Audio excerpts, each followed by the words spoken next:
there's probably three. I mean, this is almost ancient history now, but being part of the coalition and frankly trying to organize the coalition that responded to the 60 Minutes broadcast in the 2004 election.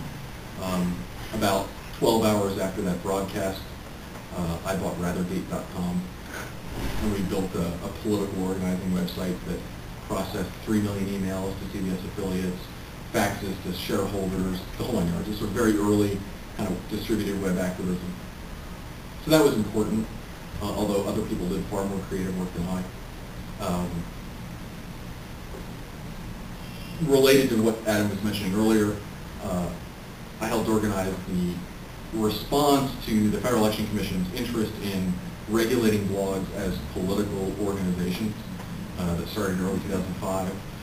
To my knowledge, it was the first time that blogs had been not only taken into account, but actually went and sort of testified and advocated before the federal government. A number of us actually testified in the Federal Election Commission, testified before Congress.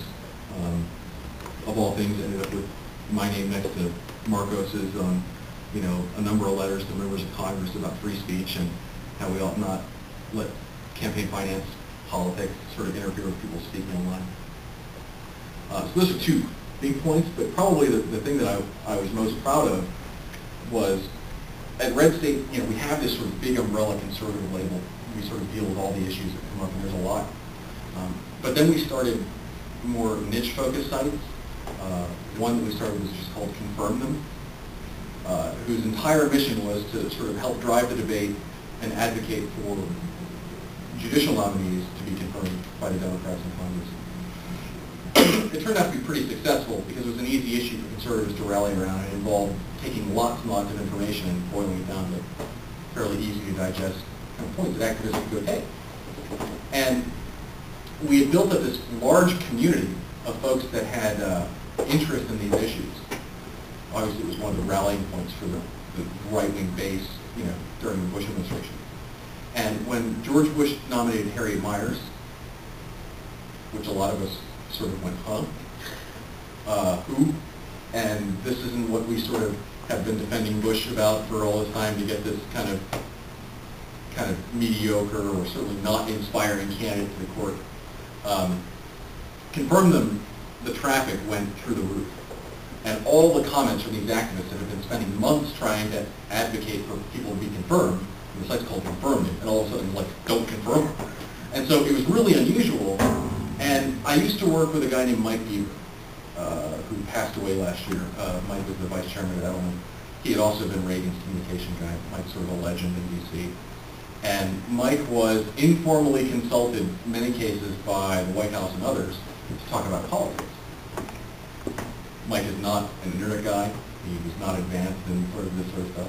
But he heard that I ran this website and sort of asked me to come into his office and talk about what people were saying online, in response to the Harriet Miers thing.